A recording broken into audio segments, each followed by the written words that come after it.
Hvala za besedo, spoštovani gospod predsednik.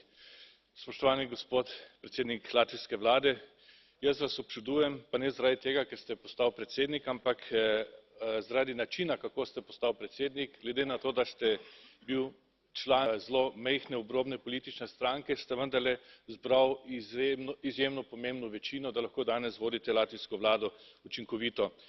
Odgovor poznam, zato ker izžarevate zaupanje, verodostojnost, poštenost in pa zlasti kompetentnost. Ste zgodba o uspehu, tako kot vaša država, ki jo vodite. Sedaj pa vprašanje za milijon evrov. Živite v državi, tako kot jaz, Slovenija, ki je tudi tranzicijska, in vprašanje vladavine prava je vselej zelo pereče vprašanje.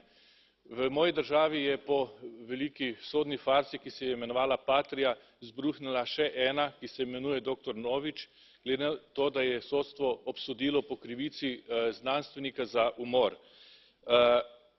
Jaz verjamem, da tudi druge države, tranzicijske države, imajo probleme s pravosodjem, ampak vendarle vas sprašujem, ali menite, da bi Evropska unija morala posredovati v takih primerih z nekim ustreznim mehanizmom, ko se kršijo temeljne človekove pravice in svoboščine zlasti v tranzicijskih državah. Hvala.